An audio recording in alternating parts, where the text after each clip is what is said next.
രാത്രിയിലെ ഭക്ഷണക്രമവും രാത്രിയിലെ ഉറക്കവും.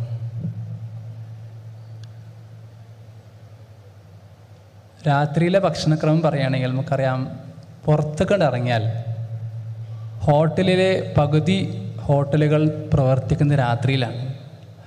രാവിലെ ഒരു നല്ല ഭക്ഷണത്തിന് പോയാൽ കിട്ടൂല.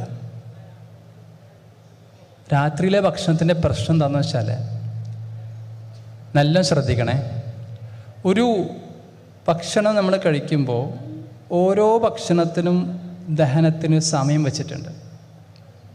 വെള്ളം കുടിക്കുകയാണെങ്കിൽ സ്പോട്ടിൽ ഡൈജസ്റ്റ് ചെയ്ത് പോകും. ഒരു ഫ്രൂട്ടാണ്, ജ്യൂസാണ് കഴിക്കുന്നതെങ്കിൽ 20 മിനിറ്റ് കൊണ്ട് ഡൈജസ്റ്റ് ചെയ്ത് പോകും. ഒരു പഴവർഗ്ഗമോ അല്ലെങ്കിൽ ഒരു വെജിറ്റബിളാണ് ഫ്രഷായിട്ടോ സലാഡായിട്ടോ കഴിക്കുന്നത് 40 മിനിറ്റ് കൊണ്ട് ദഹിക്കും. അവിടെ നിന്ന് അങ്ങോട്ട് ചോറാണ് കഴിക്കണമെങ്കിൽ, ഗ്രെയിനോ ചപ്പാത്തിയോ പോലുള്ള ഭക്ഷണമാണ് കഴിക്കണമെങ്കിൽ ഏകദേശം 2 മണിക്കൂർ സമയമെടുക്കും. അവിടെ നിന്ന് അങ്ങോട്ട് ഒരു ഗ്ലാസ് പാലല്ലേ രാത്രി കുടിക്കുന്നത്, കുടിച്ചാൽ അതിന് 2 മണിക്കൂർ സമയം അങ്ങോട്ട് എടുക്കും.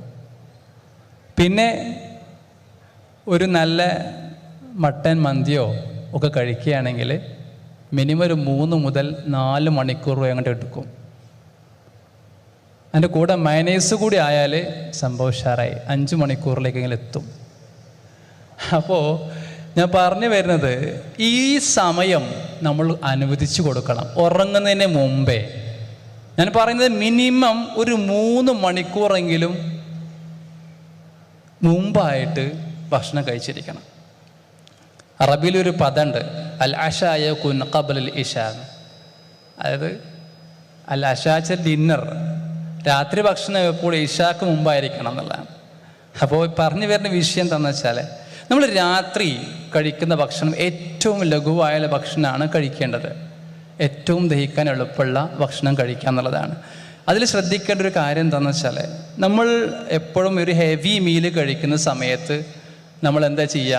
സാധാരണ ഒരു വലിയൊരു ഹോട്ടലിൽ കയറി കഴിഞ്ഞാൽ എല്ലാം ഒന്ന് ഓർഡർ ചെയ്ത് അവസാനം ഒരു സ്പ്രൈറ്റോ അല്ലെങ്കിൽ സെനപ്പോ അല്ലെങ്കിൽ ഒരു കൂൾ ഡ്രിങ്ക്സ് എന്തെങ്കിലും സാധനം അല്ലേ, ഒരു തണുത്തുള്ള എന്തെങ്കിലും ഒന്ന് കഴിച്ചില്ലെങ്കിൽ ഒരു പൂർത്തിയാവാത്ത പോലെ തോന്നും അല്ലേ. അവിടെ പ്രശ്നം സംഭവിക്കുന്നത് എന്താണെന്ന് വെച്ചാൽ, നമ്മളൊരു ഹെവി ആയിട്ടുള്ളൊരു ഫാറ്റി ആയിട്ടുള്ളൊരു ഓയിലി ഫുഡ് കഴിച്ചിട്ട് ഒരു നല്ല തണുത്ത പാനീയം കഴിക്കുന്നതോടുകൂടി അതിൻ്റെ ദഹനത്തിൻ്റെ സമയം വീണ്ടും വർദ്ധിക്കുകയാണ്. മാത്രമല്ല, ഫാറ്റ് എന്ന് പറയുന്നത് കണ്ടൻറ്റ് ദഹിപ്പിച്ചെടുക്കാൻ ചുടുവെള്ളം പോലുള്ള ഏറ്റവും നല്ല ചൂടായിട്ടുള്ള പാനീയം കഴിക്കേണ്ടത്. ഏറ്റവും നല്ലത് ചായ കുടിക്കാം, അല്ലെങ്കിൽ ചുടുവെള്ളം കഴിക്കാം, അല്ലെങ്കിൽ നല്ല സാധാരണ നമ്മൾ അതിന് പറയാറുള്ളത്, ഞാനൊരു ആയുർവേദ ഡോക്ടറാണ്, ആ നിലക്ക് നമ്മൾ പറയാറുള്ളത് എപ്പോഴും നല്ല ചുക്കും മല്ലിയും നിറഞ്ഞൊരു കോമ്പിനേഷനുണ്ട്. അസാധ്യ കോമ്പിനേഷനാണ്. ചുക്കും മല്ലി എന്ന് പറഞ്ഞാൽ നോട്ട് ചെയ്ത് വെക്കണം, ഒരു 10 ഗ്രാം ചുക്കും 20 ഗ്രാം മല്ലിയും 1 ലിറ്റർ വെള്ളത്തിലേക്ക് അങ്ങോട്ട് കലക്കിയിട്ട് ശരിക്കും ചൂടാക്കിയിട്ട് തിളപ്പിച്ച് കുടിച്ചു കഴിഞ്ഞാൽ ഈ പറയുന്ന ഈ ഭക്ഷണം കൊണ്ടുണ്ടാകാവുന്ന അസിഡിറ്റി വരുന്നത് GRD എന്ന് പറയും. അതായത് പുളിച്ച് തകട്ടൽ പോലുള്ള കണ്ടീഷൻസിനൊക്കെ നന്നായിട്ട് നമുക്ക് പരിഹാരം കാണാൻ പറ്റും. മാത്രമല്ല, ഞാനീ പറഞ്ഞ 3 മണിക്കൂർ എന്ന് പറഞ്ഞതിലും നിങ്ങൾ ഉറങ്ങുന്ന സമയമുണ്ടല്ലോ, അതും വളരെ പ്രധാനമാണ്. ഇപ്പോൾ നേരത്തെ സൂചിപ്പിച്ചല്ലോ, ഉറക്കം വളരെ പ്രധാനമാണ്.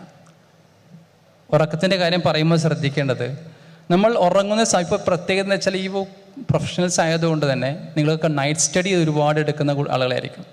രാത്രിയിലാണ് എല്ലാ പരിപാടിയും കഴിഞ്ഞ് സ്വസ്ഥമായി 10 മണിക്കോ 11 മണിക്കോ ഇരുന്നങ്ങോട്ട് പഠിച്ചു തീർക്കാം എന്ന് വിചാരിക്കുന്ന ആളുകളുണ്ടാവും.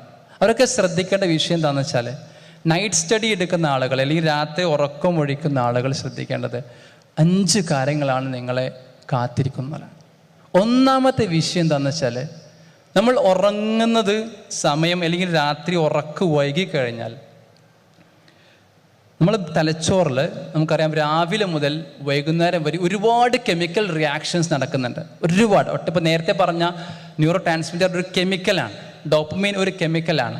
അവിടെ നിന്ന് അങ്ങോട്ട് ഒരുപാട് കെമിക്കൽ റിയാക്ഷൻസ്, ഒരുപാട് ബൈ പ്രോഡക്ട്സ് അല്ലെങ്കിൽ ടോക്സിൻസ്, മെറ്റബോളിക് വേസ്റ്റുകൾ അവിടെ വരുന്നുണ്ട്. ഈ വേസ്റ്റുകളെ ശരിക്കും വൃത്തിയാക്കി സ്കാവൻ ചെയ്ത് കളയാൻ വേണ്ടി അവിടെ വരുന്നത് CSF എന്ന് പറയുന്ന സെറിബ്രോ സ്പൈനൽ ഫ്ലൂയിഡ് ഉണ്ടാകുന്നുണ്ട്. രാത്രിയിൽ അതിൻ്റെ ഒരു ക്വാണ്ടിറ്റി നല്ല വൻ തോതിലേക്ക് അത് ഉയരും, ഒരുപാട് സെക്രീറ്റ് ചെയ്യും.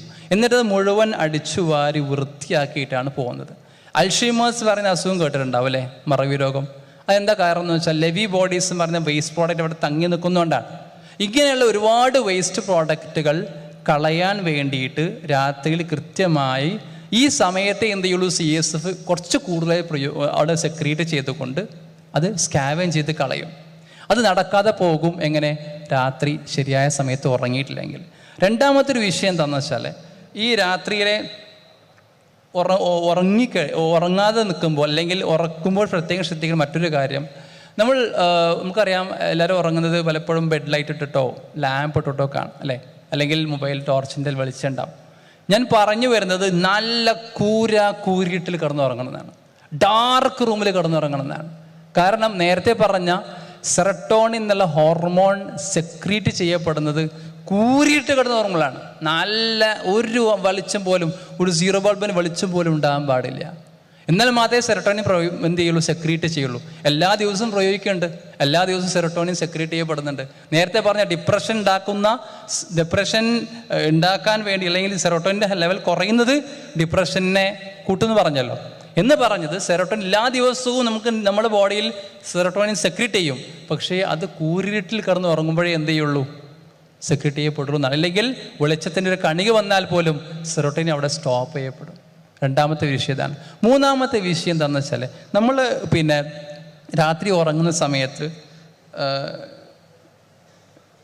ഉറക്കത്തിൻ്റെ ഒരു സമയം വളരെ പ്രധാനമാണ്.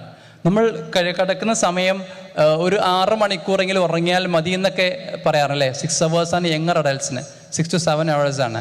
പക്ഷേ എത്രയും നേരത്തെ കടന്ന് ഉറങ്ങുന്നുവോ അത്രയും നിങ്ങളുടെ ബെനിഫിറ്റ്, അതിൻ്റെ സ്ലീപ്പിൻ്റെ ബെനിഫിറ്റ് നിങ്ങൾക്ക് ലഭിക്കും. എത്ര ഉറങ്ങുന്നുവോ, അതായത് രാത്രി എത്ര നേരത്തെ ഉറങ്ങുന്നുവോ, ഞാൻ പറഞ്ഞു വരുന്നത് മിനിമം ഒരു 10 മണിയോടുകൂടി നിങ്ങൾ കിടന്നു ഉറങ്ങണം എന്നാണ്. 10 മണിക്ക് കിടന്നുറങ്ങണം, എന്നിട്ട് 4 മണിക്ക് എണീക്കണം. ഇനി അഥവാ നിങ്ങൾക്ക് സമയം വേണമെങ്കിൽ ഒരു 11 മണിക്ക് നിങ്ങൾ കിടന്നുറങ്ങണം. കാരണം എന്താണെന്നറിയോ, ബോഡി ഒരു ഓർഗൻ ക്ലോക്ക് തിയറിയാണ്. ഒരു ഓർഗൻ ക്ലോക്ക് വെച്ചിട്ടാണ് എന്ത് ചെയ്യണമെന്ന് വെച്ചാൽ ബോഡി ചലിച്ചുകൊണ്ടേയിരിക്കുന്നത്. ഓരോ 2 മണിക്കൂർ കൂടുമ്പോഴും ഓരോ അവയവത്തിൻ്റെയും പ്രവർത്തനം അതിൻ്റെ ടൈം എടുത്ത് ചെയ്യാണ്. അപ്പോൾ ഈ ടൈമിൽ കിടന്നുറങ്ങിയാൽ മാത്രമേ ബോഡിക്ക് ശരിക്കും വേണ്ടത്ര ആ ഒരു ഊർജവും, മാത്രമല്ല രാത്രിയിൽ കിടന്നുറങ്ങുമ്പോഴാണ് മുഴുവൻ റിപ്പയറിങ് നടക്കുന്നത്. വിയർ ആൻഡ് ടിയർ മുഴുവൻ നടക്കുന്നത് കംപ്ലീറ്റ് ചെയ്യപ്പെടുന്നത് രാത്രിയിലാണ്. ഈ രാത്രിയിൽ ശരിയായ സമയത്ത് കുറഞ്ഞുറങ്ങിയില്ലെങ്കിൽ ആ റിപ്പയറിങ് വർക്ക് നടക്കില്ല, തിരിച്ചെന്ത് ചെയ്യും, ബോഡി ഓവർലോഡ് ചെയ്ത് പോകുന്നതാണ്. മറ്റൊരു കാര്യത്തിന് ശ്രദ്ധിക്കാനുള്ളത് വിഷയം, നമ്മൾ രാത്രിയിൽ കൃത്യസമയത്ത് ഉറങ്ങിയിട്ടില്ലെങ്കിൽ കാൽസിഫിക്കേഷൻ ഉണ്ടാവും. ആർട്ടറീസിൽ ഒരുപാട് കാൽസിഫിക്കേഷൻ, നമ്മളെ ഹാർട്ടിലെ ഭിത്തികളിൽ കാൽസിഫിക്കേഷൻ ഫോമായിട്ട് ഹാർട്ട് അറ്റാക്കിലേക്ക് പോകാൻ ഇത് ഒരു അവസ്ഥയിലേക്ക് എത്തുന്നുള്ളതാണ്. മറ്റൊരു വിഷയം എന്താ വെച്ചാൽ, രാത്രി നൈറ്റ് സ്റ്റഡി പറയുമ്പോൾ ഞാൻ പറഞ്ഞു, നമ്മളൊക്കെ പഠിക്കുന്നത് എന്തിനാണ്, ഇത് തലേ കയറ്റി വെക്കാനല്ലേ. പക്ഷെ രാത്രിയിൽ ശരിയായ രീതിയിൽ ഉറങ്ങാത്ത ഒരാൾക്ക് മെമ്മറി ഇമ്പയർമെൻ്റ് ഉണ്ടാകുന്നതാണ്. അതായത് നമ്മൾ പഠിക്കുന്ന രാവിലെ മുതൽ വൈകുന്നേരം വരെ പഠിച്ചൊരു വിഷയം രാത്രിയിലാണ് ശരിക്കും കൺവേർട്ട് ചെയ്യപ്പെടുന്നത്. ഒരു ടെമ്പററി മെമ്മറിയിലായിരിക്കും ഇത് സ്റ്റോർ ചെയ്യപ്പെടുക. ഇത് നേരെ പെർമനന്റ് മെമ്മറിക്ക് ഷിഫ്റ്റ് ചെയ്യുന്നത്, ഈ മേക്ക് ഷിഫ്റ്റ് നടക്കുന്നത് രാത്രിയിലാണ്. കൃത്യമായ സമയത്ത് രാത്രി ഉറങ്ങിയിട്ടില്ല എങ്കിൽ ഈ മേക്ക് ഷിഫ്റ്റ് നടക്കില്ല. ആ മേക്ക് ഷിഫ്റ്റ് നടക്കാത്തതുകൊണ്ട് എന്താവും, മെമ്മറി ഈ പറയുന്ന സംഗതി നെക്സ്റ്റ് പറ്റിയ ദിവസത്തേക്ക് എന്ത് ചെയ്യില്ല, സ്റ്റോർ ചെയ്യപ്പെടാത്ത അവസ്ഥ വരും. ഇത് മറ്റൊരു കാര്യമാണ്. ഞാൻ പറഞ്ഞു വരുന്നത് ഈ രീതിയിൽ മൊത്തത്തിൽ എന്ത് ചെയ്യണമെന്ന് വെച്ചാൽ ഉറക്കത്തിൻ്റെ വിഷയത്തിൽ പ്രത്യേക ശ്രദ്ധ. അവസാനമായി പറയാനുള്ള വിഷയം എന്താണെന്ന് വെച്ചാൽ, നമ്മൾ ഈ ഉറക്കം ശരിയായ രൂപത്തിൽ വന്നിട്ടില്ല എങ്കിൽ 2 ഹോർമോണുകൾ സെക്രീറ്റ് ചെയ്യപ്പെടും. അതായത് നമ്മളെ ബോഡീനെ സമതുലാവസ്ഥ നിർത്തുന്നത് 2 ഹോർമോണുകളാണ്. ഒന്ന് ഗ്രലിൻ എന്ന ഹോർമോൺ, ലെപ്റ്റിൻ എന്ന ഹോർമോൺ. ഗ്രലിൻ എന്ന ഹോർമോൺ എന്ന് പറയുന്നത് ഒരു ഹങ്കർ ഹോർമോണാണ്. നമ്മൾ ഭക്ഷണം കഴിക്കാൻ വേണ്ടി നമ്മുടെ ശരീരത്തിൽ ഉൽപ്പാദിക്കപ്പെടുന്ന ഒരു ഹോർമോണാണ് ഗ്രലിൻ ഹോർമോൺ. ലെപ്റ്റിൻ എന്ന് പറയുന്നത് ഭക്ഷണം കഴിച്ചു കഴിഞ്ഞാൽ പിന്നെ ഒരു സാറ്റിസ്ഫൈങ് ഹോർമോണാണ്. അതായത് ഇനി മതി, വേണ്ട, നിർത്താമെന്ന് പറഞ്ഞ് മനസ്സിലേക്ക് അല്ലെങ്കിൽ ശരീരത്തിലേക്ക് ആ മെസ്സേജ് പാസ് ചെയ്യുന്നത് ലെപ്റ്റിൻ്റെ ഹോർമോൺ സെക്രീറ്റ് ചെയ്യുമ്പോഴാണ്. ഇവിടെ സംഭവിക്കുന്നത് എന്താണെന്നറിയോ, രാത്രി ശരിയായ സമയത്ത് ഉറങ്ങിയിട്ടില്ലെങ്കിൽ ഗ്രലിൻ ഹോർമോൺ വളരെ കൂടുതലായിട്ട് സെക്രീറ്റ് ചെയ്യപ്പെടും. അപ്പോൾ അതുകൊണ്ട് രാത്രി ശരിയായി ഉറങ്ങാത്ത ആളുകൾക്ക് എപ്പോഴും വിശക്കുന്നൊരവസ്ഥ ഉണ്ടാവുകയും ചെയ്യും, നന്നായിട്ട് ഭക്ഷണം കഴിക്കുകയും ചെയ്യും. വീണ്ടും ഇത് കഴിക്കുന്നതോടുകൂടി ഒരുപാട് മെറ്റബോളിക് ഡിസോർഡറിലേക്ക് കടന്നേക്കാം. അതുകൊണ്ട് തന്നെ നമ്മൾ ഉറക്ക്, സമയത്തിലുള്ള ഭക്ഷണം അത് കൃത്യമായി പാലിക്കുക. അള്ളാഹു അനുഗ്രഹിക്കുമാറാകട്ടെ. Let's Profcon to the right goal through the right path. Professional Students Global Conference. Profcon.